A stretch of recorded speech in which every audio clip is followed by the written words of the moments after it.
como fomos valorizados e aceitos na presença de Deus por causa do sangue de Jesus. Vamos tomar esse cálice agora, com gratidão em nosso coração, porque Ele nos remiu, Ele nos lavou. Obrigado, Senhor. A marca que hoje nos faz ser aceitos não é a nossa justiça, não é a nossa bondade, é o sangue do Cordeiro sobre nossas vidas, que nos faz ser aceitos em amor do Pai. Obrigado, Senhor. Nós te louvamos pelo teu sangue derramado naquela cruz. Obrigado, Jesus. Tome do cálice, querido, nesse momento. Aleluia. Celebre a Deus com o ministério de louvor nesse momento. Aleluia.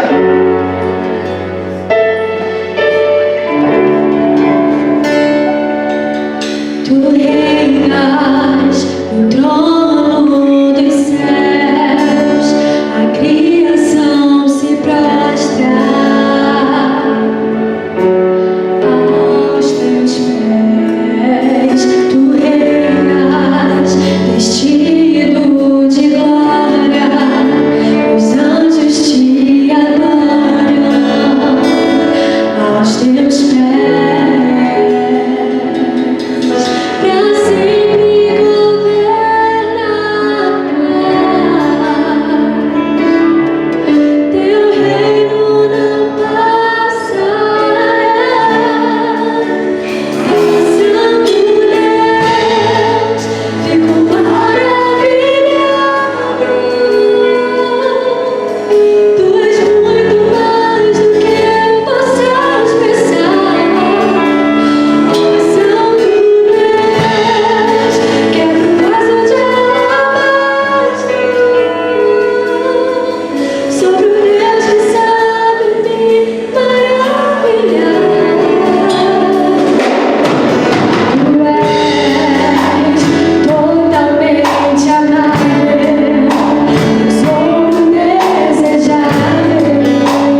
especialista em nos maravilhar. Aleluia. Todos aqueles que se aproximam de Deus se maravilham com o seu amor, com a sua grandeza, com a sua beleza. Amém? Fique bem próximo de Cristo. Não abra mão da sua comunhão com Deus, porque Ele sempre nos maravilha, Ele sempre nos surpreende na sua beleza, no seu amor. Acho que tá bom, né, pastor Giovanni? Sem microfone? Tá legal? Eu fico mais soltinho. Obrigado, mano. Amém? Vamos para a palavra. Eu quero ler com você um texto que se encontra no Evangelho de Mateus. Abra o livro de Mateus. Mateus está de volta ao louvor, né, Mateus? Que bom. Deu um susto nessa semana pelo WhatsApp, mas é bom ter ele com a gente de volta, né? Que bom. Mateus capítulo 5, verso 48. Vamos começar apenas com um versículo. Vou ler outros, mas vamos ler apenas o verso 48 de Mateus capítulo 5. Se você abriu aí, vamos lá. Vou tentar ser breve hoje, não prometo que conseguirei, mas tentarei, como sempre tem sido. Mateus capítulo 5, verso 48, diz assim a palavra de Deus: portanto, sede vós perfeitos, como perfeito é o vosso Pai Celeste. Portanto, sede vós perfeitos, como perfeito é o vosso Pai Celeste. Vamos orar? Senhor, nosso Deus e nosso Pai, obrigado, Senhor, porque, como foi cantado aqui hoje, nós somos quem a Tua palavra diz que nós somos. E nós somos Teus filhos, Pai. Somos Teus filhos porque somos obras de Tuas mãos. Somos Teus filhos porque somos sustentados por Ti, Senhor. Somos Teus filhos, ó Deus, porque o Senhor, Pai, nos abraçou, nos resgatou, mesmo quando um dia nos desviamos. O Senhor nos trouxe de volta e nos recebeu de braços abertos em Cristo Jesus. Por isso nós Te louvamos. Eu peço que essa palavra nesse momento toque cada coração, e não apenas toque, mas ela se transforme dentro de nós em vida abundante, vida, Senhor, que vale a pena ser vivida. Eu oro para que ela alcance cada pessoa que ouvi-la, em nome de Jesus Cristo. Amém e amém. Glória a Deus. Eu quero começar essa noite com uma pergunta. O que faz você se parecer com seu pai? Pensa um pouquinho. O que as pessoas veem em você que é o seu pai idêntico? Qual a qualidade? Qual a característica? Às vezes eu estou lá na casa do meu pai, lá no prédio, lá onde ele mora, e o interfone toca, e eu atendo. Quem é? E a pessoa do outro lado diz, seu Manel. Eu falo, não é o seu Manel, é o filho dele. Então eu já sei que, de certa forma, a minha voz parece com a voz do meu pai. Né? Claro que no interfone eu não falo com a voz entonando como eu falo aqui. No interfone eu falo mais normalmente. E as pessoas sempre que eu atendo aquele interfone na casa do meu pai, aí, seu Manel, eu falo, não é o seu Manel que está falando, aqui é o filho dele. As pessoas já confundem a minha voz. Mas tem alguns traços que me revelam como o seu Manel. A minha estatura, eu pareço o seu Manel porque eu sou baixinho igual ele. Os meus trajetos de agir com a mão, de falar, se parece com ele. Às vezes tem um morador novo no prédio do meu pai, eu estou entrando do boa tarde, você é filho do seu Manel, né? Parece muito. Eu sou uma versão melhorada, né? A dona Rita ajudou um pouquinho. Deus ajudou ali com o material e ficou uma versão do seu Manel, melhor um pouco. Mas eu me pareço com meu pai. É inegável alguém dizer que eu sou filho do seu Manel. Às vezes a minha família é muito grande. E às vezes a gente encontra primos distantes, né? Porque é muito grande a família. Você é filho do Nezinho? Eu sou filho dele. Parece muito com ele, a cara dele. Os tios lá de onde a gente não conhece. Então eu me pareço com meu pai. Tem características que me fazem parecer-se com meu pai. Tem defeitos que são parecidos. Às vezes eu tenho, na carga genética aqui, veio defeitos na minha personalidade que se parecem exatamente com o seu Manel. Vanessa sabe mais do que isso do que qualquer pessoa, né? Ela que convive 24 horas. Nós nos parecemos. E Deus? Qual é a marca que te identifica como um filho de Deus? Observe que Jesus está dizendo aqui que nós devemos ser perfeitos como perfeito é o nosso Pai Celeste. Ou seja, Jesus está afirmando que nós somos filhos de Deus. Essa é uma verdade bíblica. Por isso eu disse a você, se você nunca teve pai, a Bíblia diz que Deus é um pai que nunca nos abandonará. Talvez você não teve um bom pai, você olha para Deus e fala, será que Deus é como o pai que eu tive biológico? Não, não. Deus é um pai perfeito. E aliás, se você conseguir transpassar essa figura masculina, olhando para Deus como um pai perfeito, você vai descobrir segurança. Você vai descobrir, querido, um mundo que você nunca percebeu. Porque Deus é um pai que ativamente cuida de nós, está presente nas nossas vidas. Então, qual a característica sua que te faz parecer-se com Deus? Quando Mateus narra esse texto, Mateus está direcionando o seu evangelho para a comunidade judaica. E para o judeu, essa realidade da identidade de pai e filho era algo muito prático, era algo muito certo. O judeu tinha plena convicção de que Deus era seu pai, de que Deus era o Criador de todas as coisas. Era uma nação que acredita, que trazia consigo a fé verdadeira de um Deus único e sustentador de todas as coisas. E daí vem a ideia de Deus sendo o pai de toda a criação. E é isso que Ele é para nós. Jesus diz, olha, sejam perfeitos como perfeito é o vosso Pai Celestial. Jesus está falando, reportando-se a Deus, a si mesmo, é claro, ele aqui falando da figura humana, mas referindo-se à paternidade divina que todos nós temos. E isso em alguns momentos para nós pode ser uma dificuldade, dependendo da relação que nós temos com os nossos pais. Eu tive um bom pai, eu consigo ter enxergar facilmente, mas para aqueles que tiveram relações difíceis com seus pais, dificilmente conseguem enxergar Deus como esse pai. Não porque Deus não seja bom, ou porque essa pessoa não tenha fé, mas porque a referência, a figura referencial masculina para ele, lhe faltou. Mas ainda assim, Deus continua sendo esse pai presente, junto, que nunca nos abandona. E aí, queridos irmãos, o que precisamos, o que Jesus nos ensina para que sejamos, de certa forma, parecidos com Deus? Não há nenhuma outra ideologia, ou não existe nenhum outro sentido maior no Evangelho do que nos parecemos com Deus. A Bíblia diz que nós fomos criados à sua imagem conforme a sua semelhança. Isso em valores, isso em atributos. Nós somos filhos de Deus. E a nossa relação com Ele sempre definirá como nos portaremos aqui na terra. Se a nossa identidade será verdadeiramente filhos de Deus, se a nossa religião será uma religião realmente de Deus, ou será uma religião dos homens. E parece que o Evangelho, ele divide essa realidade, ele separa essa realidade. O Evangelho não é uma religião do homem, o Evangelho é Deus agindo na nossa vida.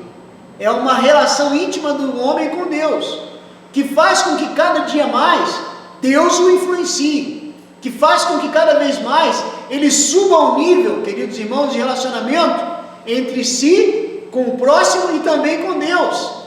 Sabe, quando Deus é o ser que nos influencia, nós automaticamente conseguimos ver a vida, as circunstâncias e também as pessoas de forma diferente. Quando Deus é o nosso influenciador, nós aprendemos dia após dia com Ele. Nós caminhamos numa direção progressiva de crescimento para nos parecer com o nosso Pai Celestial. E quando isso acontece na nossa vida, automaticamente nos tornamos melhores pais, automaticamente nos tornamos melhores filhos, automaticamente nos tornamos pessoas diferentes. Essa é a grande diferença. O que Jesus nos ensina nesse texto de Mateus capítulo 5? Eu quero ler alguns versículos com você, e como eu disse, tentarei ser breve, não prometo que conseguirei, mas tentarei. Veja o que nos informa o verso 43 do capítulo 5 de Mateus. Diz assim: ouviste o que foi dito, amarás o teu próximo e odiarás o teu inimigo. O 44 diz assim: eu porém vos digo, amai os vossos inimigos e orai pelos que vos perseguem. Esse talvez tenha sido o calvário de muitas pessoas. Pastor, como eu vou amar aquele cidadão assim, assim, assim? Eu não vou citar nomes, porque Porque a gente vai estar rotulando pessoas. Como é que eu vou amar fulano assim, assim? É simples. É simples, queridos. O que Jesus quer nos ensinar aqui? Primeiramente, Jesus deseja que nós elevemos o nível das nossas relações humanas ao nível da relação de Deus.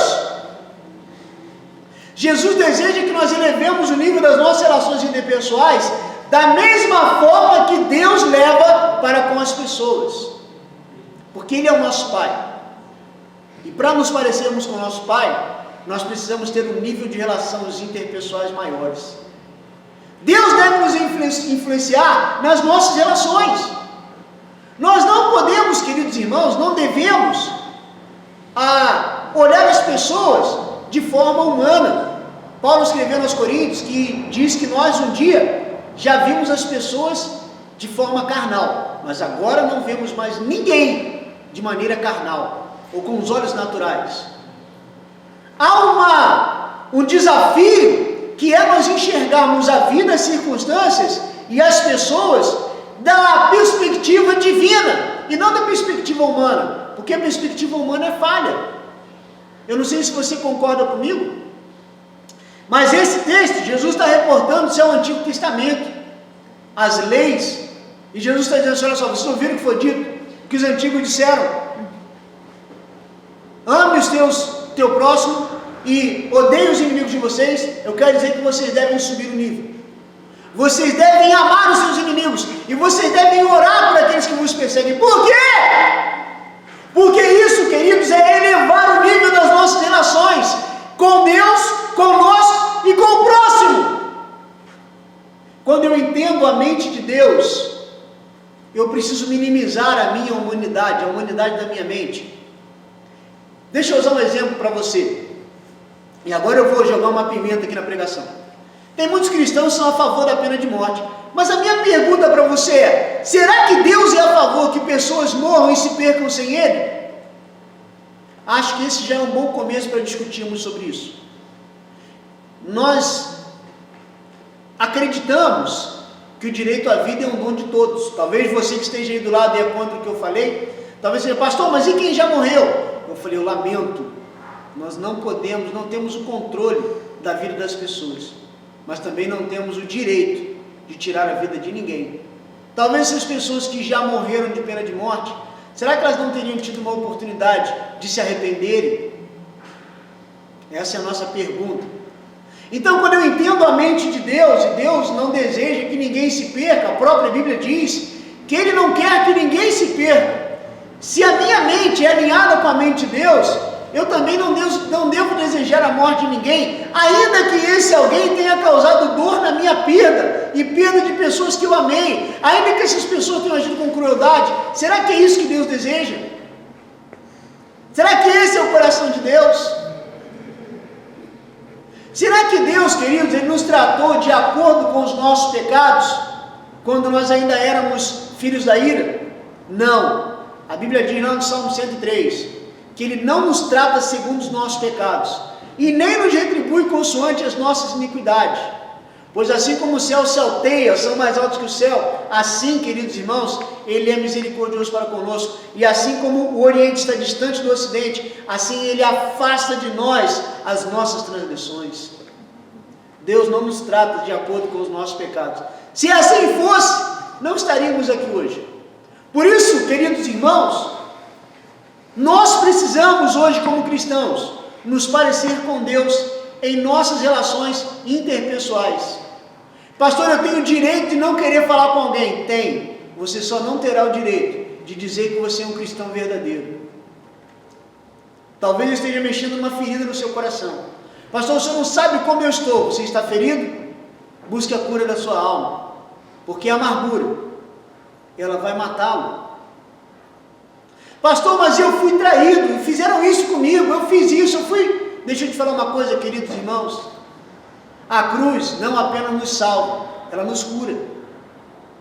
A grande questão é que nós somos uma geração que aprendemos a acreditar na salvação aqui. Isso basta para a salvação, pastor? Sim, mas isso não basta para experimentarmos Jesus levando as nossas dores. Muitas pessoas aceitam a mensagem de salvação pela fé, acreditam nela, mas não experimentam os benefícios que a cruz do Calvário traz para nós.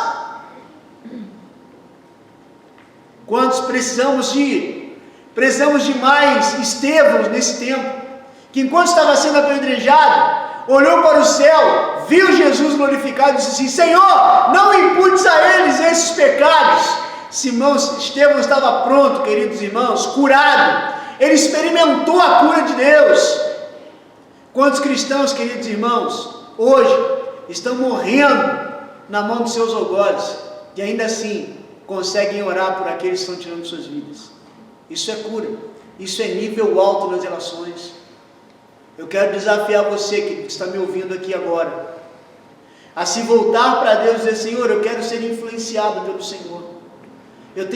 Nós vivemos um momento no Brasil muito difícil. Eu acompanho muito noticiários, acompanho blogs, e há uma narrativa no Brasil que é uma polarização, e parece que esse embate é contra pessoas. Sabe, queridos irmãos, deixa eu te falar uma coisa: não importa a sua posição política, você deve amar o teu próximo. Eu tenho a minha posição política, que é minha. Eu tenho a minha posição. Vem as eleições, ninguém sabe qual é, porque eu não sou um apoiador político de ninguém. Eu não, pela posição que eu ocupo como pastor, não me acho no direito de influenciar ninguém para a política. De orientar, sim. Orientar as pessoas como votar, eu me acho no direito, mas de dizer em quem elas devem votar, isso eu não faço. Agora, queridos irmãos, o que eu quero dizer é que não importa o nível de partidarismo que nós vivemos no Brasil, nós precisamos ter uma unidade, que é a nossa unidade em Cristo, que nos leva a entender, queridos irmãos, que ainda que a minha posição política seja oposta do meu irmão, ele é meu irmão, e eu devo amá-lo e respeitá-lo na sua respectiva posição. Nós não podemos descer o nosso nível é mais alto. Jesus diz: olha, orem por aqueles que perseguem vocês, e amem os inimigos de vocês, amem aqueles que odeiam vocês, não tenha no seu coração a mesma maldade. Isso nos faz parecermos com o nosso Pai. O próprio Jesus disse: olha, quando vocês amem, porque essa é a marca, João capítulo 13, ele diz assim: ó, quando o mundo olhar para vocês e ver que vocês têm amor uns para com os outros, o mundo vai reconhecer que vocês são meus discípulos. Suba o nível. Jesus nos chama a subir o nosso nível. Querido irmão, eu não estou aqui criticando você pelas suas dores. Eu não estou aqui nessa noite dizendo a você que você está errado porque você não consegue se libertar de algumas dores. Eu estou, pelo contrário, desafiando você a subir o nível, querido, nas tuas relações. Eu não estou dizendo que você não pode discordar. Eu não estou dizendo que você não deve corrigir pessoas quando estão erradas, mas faça isso na certeza de que você, junto com a tua palavra de correção, de admoestação, terá uma palavra de amor. Essa pessoa tem certeza que você está disciplinando-a por amor.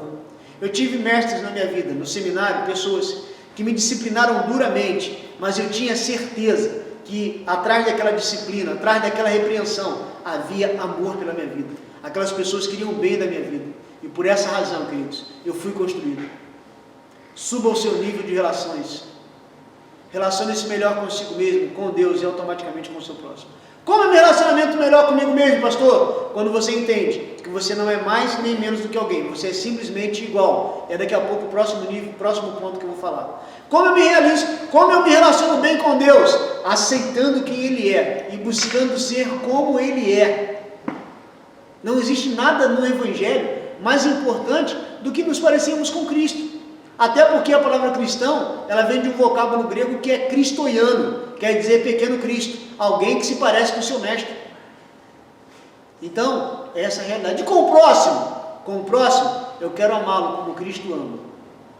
E esse talvez tenha sido o maior desafio da igreja. Temos bons pregadores, temos boa música, mas temos pouco amor, poucas ações práticas de amor que transformam as pessoas. As pessoas não se converterão simplesmente por causa dos nossos discursos, por causa das nossas pregações, por causa das nossas músicas, por causa dos nossos templos. As pessoas serão transformadas pelas nossas atitudes de amor. Por isso que Jesus diz: olha, amem os seus inimigos e orem por aqueles que vos perseguem. Ações práticas de amor transformam as pessoas e nos identificam como verdadeiros cristãos. Segundo ponto, queridos irmãos, está aqui no versículo 45. Diz assim: para que vos torneis filhos do vosso Pai Celeste, porque Ele faz nascer o sol sobre maus e bons, e vir chuvas sobre justos e injustos. Para que eu me pareça com Deus, para que eu me pareça com o meu Senhor, para que eu me pareça com o meu Pai Celestial, Jesus está me dizendo que eu preciso praticar o princípio da igualdade. Ou seja, antes de eu pensar sobre isso, quem eu sou? Quem eu sou? Nós somos uma geração que se perdeu nas suas questões essenciais. Pessoas não conseguem mais se olhar no espelho e responder quem eu sou. Sabe por quê? Nós viemos do boom da informação. E muitas pessoas acreditam serem melhores a partir de circunstâncias externas e não a partir de uma experiência transcendente interna, que muda primeiro o que está aqui dentro. Muitas pessoas acreditam que serão melhores pessoas quando tiverem um emprego melhor, um carro melhor, uma casa melhor, quando alcançarem o auge da vida. E nós vivemos fugazmente buscando essa essência para nós. Isso está errado, pastor? Não, não está errado. Não é errado você almejar coisas melhores. Não é errado, querido, você melhorar, você progredir. Não! O problema é quando isso se torna o alvo único da sua vida. Sabe qual é o problema? Quando nós começamos a buscar coisas para nos sentirmos melhores.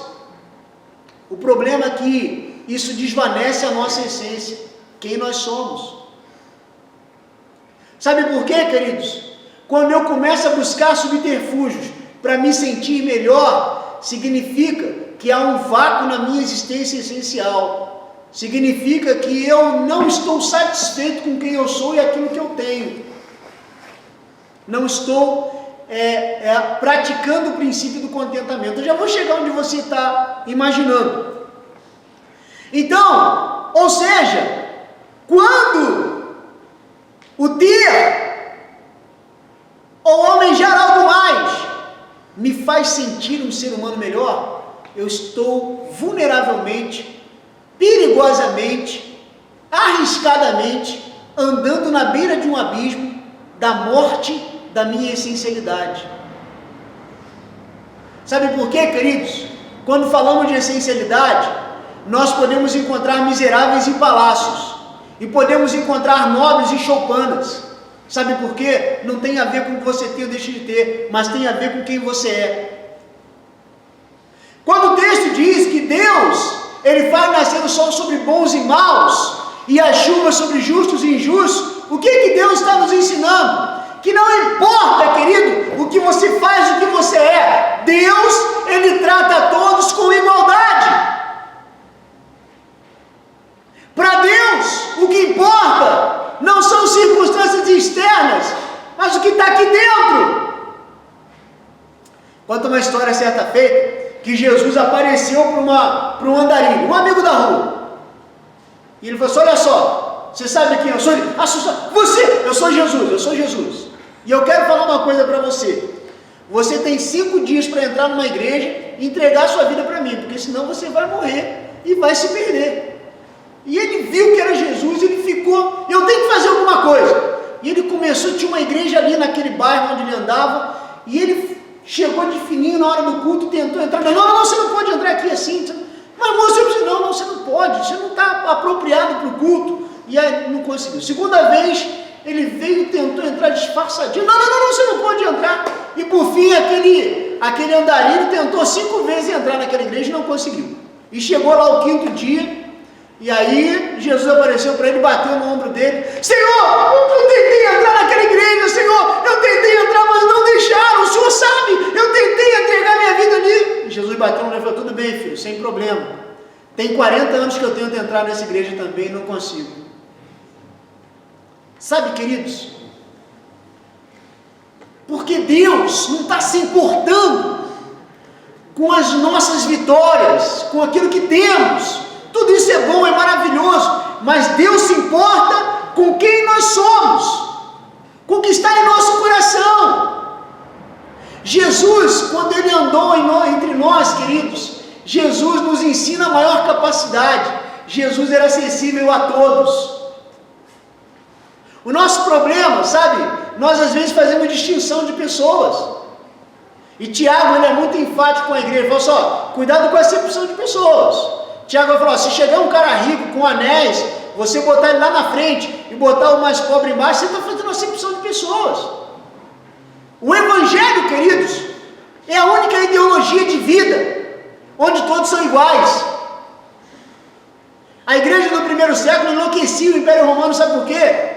O centurião que tinha 100 soldados ao seu comando, ele era um servo na igreja, e o escravo dele era o líder dele, era uma loucura, porque o escravo se convertia na casa dele, ele se convertia depois, ele ia lá se aconselhar com o próprio escravo. Isso era algo fora da hierarquia romana, isso é Evangelho, sermos tratados iguais, respeitarmos a todos iguais. Por que Jesus, queridos irmãos, quando as crianças vêm para ele abraçar, os discípulos, não, sai, o que vocês estão fazendo? Para! Agora é a vez dela, deixa as crianças virem, porque delas é o reino dos céus, não impeçam. Jesus estava cansado talvez, mas ele estava ali recebendo crianças. E deixa eu te falar uma coisa, Jesus estava longe de querer agradar os pais, Jesus amava as crianças, ele entrava no mundo das crianças. Quando eu penso em Jesus com as crianças, eu penso na mente mais perfeita do mundo, entrando no mundo lúdico de uma criança e preenchendo aquele mundo de vida. Sabe, queridos, nós precisamos aprender a olhar as pessoas como um todo. Eu sei que nós temos protocolos a cumprir, né? Nós temos protocolos a cumprir. Se eu estou na frente de um juiz, eu vou me portar como que eu estou na frente de um magistrado. Mas eu sei que por trás daquela toga existe um ser humano carente de Deus, tanto como qualquer outro. Quantos estão entendendo o que eu estou falando? Eu me recordo, agora eu vou usar uma outra palavra. Quem lembra do Kevin aqui, filho do João Batista? O Kevin, ele não cresceu muito, ele continuou baixinho, né? Já está lutando jiu-jitsu, que é uma beleza. Foi treinar comigo, me deu umas duras lá, né? O pastor Giovanni está lá olhando. E ele era bem menorzinho, e o Kevin sempre foi uma gracinha, né, irmão? Sempre foi um garoto, uma gracinha. E estava tendo um evento ali no Parque Regadas, e a Fernanda Brum estava cantando, né? E o Kevin cantou com a Fernanda Brum. Aí quando ele desceu, né? E aí, Kevin, como é que foi cantar com a Fernanda Brum ali? Falei, normal. Eu sou igual a ela, só não tenho CD. Aquele pedacinho de lista tamanho. Cara, eu falei, cara, isso é cristão. Isso é muito cristão. É olhando as pessoas como seres humanos. O problema é que nós criamos os super-heróis da vida, os nossos ícones, e nos esquecemos que somos todos iguais, principalmente aos olhos de Deus. Podemos ser dotados de capacitações melhores, tudo bem, mas no final somos todos iguais. Me lembro de um dia que o pastor Sebastião, pastor Geraldo Caetano,